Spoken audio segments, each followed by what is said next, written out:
नमस्कार दोस्तों, स्वागत है आपका हमारे इस चैनल रामाजी मीडिया में। और आज हम आपको बताने वाले हैं बौद्ध धर्म के बारे में पूरी जानकारी। दोस्तों, ईसाई और इस्लाम धर्म के बाद बौद्ध धर्म दुनिया का तीसरा सबसे बड़ा धर्म है। इसके प्रस्थापक महात्मा बुद्ध शाक्य मुनि गौतम बुद्ध थे। शायद आप लोग भी गौतम बुद्ध के बारे में जानते होंगे, और अगर नहीं जानते तो बने रहिए हमारे साथ। आज हम आपको इस वीडियो में गौतम बुद्ध जीवन से जुड़े सारे बातें आपको इस बताने वाले हैं। बौद्ध धर्म भारत की श्रमण परंपरा से निकला धर्म और दर्शन है।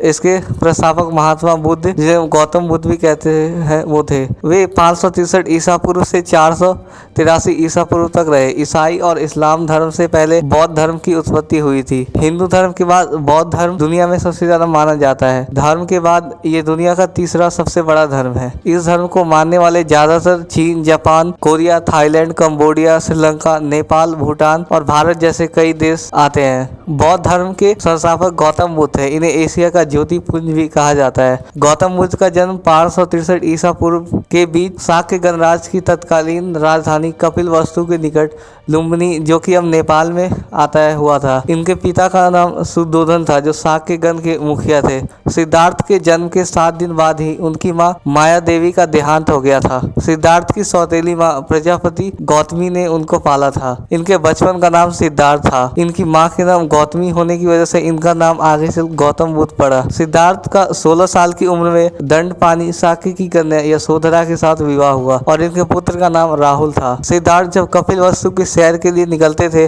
तो उन्हें 4 दृश्यों को देखा। एक बूढ़ा व्यक्ति, एक बीमार व्यक्ति, एक शव और एक सन्यासी। सन्यासी समस्याओं से दुखी होकर सिद्धार्थ ने 29 साल की आयु में घर छोड़ दिया। बौद्ध धर्म में महाविनिष्क्रमण इसे ही कहा जाता है। गृह त्याग के बाद बौद्ध ने वैशाली के आलर कमान से सांख्य दर्शन की शिक्षा ग्रहण की। आलर कमान सिद्धार्थ के प्रथम गुरु थे। आलर कमान के बाद सिद्धार्थ ने राजगिरी के रुद्र कराममुक्त से शिक्षा ग्रहण की। उरुवेला में सिद्धार्थ को कौंडिन्य, वप्पा, भदिया, महामाना और असागी नाम के 5 साधक मिले। बिना अल जल ग्रहण किए 6 साल की कठिन तपस्या के बाद 35 साल की आयु में वैशाख की पूर्णिमा की रात निरंजना नदी के किनारे पीपल के पेड़ के नीचे सिद्धार्थ को ज्ञान की प्राप्ति हुई। ज्ञान प्राप्ति के बाद सिद्धार्थ बुद्ध के नाम से जाने जाने लगे। जिस जगह उन्हें ज्ञान प्राप्ति हुआ उसे बोध गया के नाम से जाना जाता है, जो कि अब बिहार में आता है। बुद्ध ने अपना पहला उपदेश सारनाथ में दिया, जिसे बौद्ध ग्रंथ में धर्म चक्र प्रवर्तन कहा जाता है। बुद्ध ने अपने उपदेश कौशल, कौशाम्बी और वैशाली राज्य में पाली भाषा में दिए। बुद्ध ने अपने सर्वाधिक उपदेश कौशल देश की राजधानी श्रावस्ती में दी है। इनके प्रमुख अनुयायी शिष्यों में बिंबिसार, प्रसेनजीत और उदयन थे।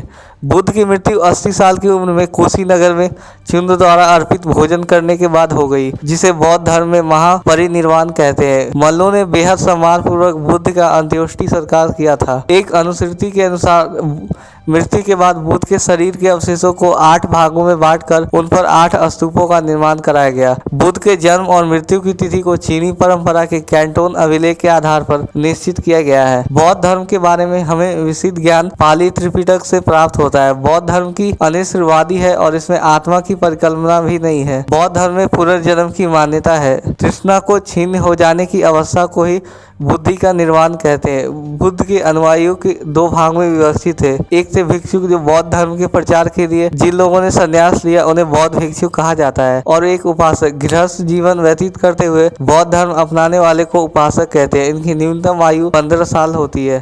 बौद्ध संघ में प्रविष्ट होने को उपसंदा कहा जाता है। प्रविष्ट बौद्ध के त्रिरत्न बुद्ध, धम्म और संत है। चतुर्थ बौद्ध संगीत के बाद बौद्ध धर्म 2 भागों में विभाजित हो गया था, हीनयान और महायान। धार्मिक जुलूस सबसे पहले बौद्ध धर्म ही निकाला गया था। बौद्ध धर्म का सबसे पवित्र त्यौहार वैशाख पूर्णिमा है, जिसे बुद्ध पूर्णिमा कहा जाता है। बुद्ध ने सांसारिक दुखों के बारे में 4 आर्य सत्यों का उपदेश दिया है: दुख, दुख समुदाय, दुख निरोधक और दुख निरोधगामिनी प्रतिपदा। सांसारिक दुखों से मुक्ति के लिए बुद्ध ने अष्टगामी मार्ग की बात की थी, और ये साधन है सम्यक दृष्टि, सम्यक संपर्क, सम्यक वाणी, सम्यक कर्मांत, सम्यक अजीव और सम्यक व्यायाम।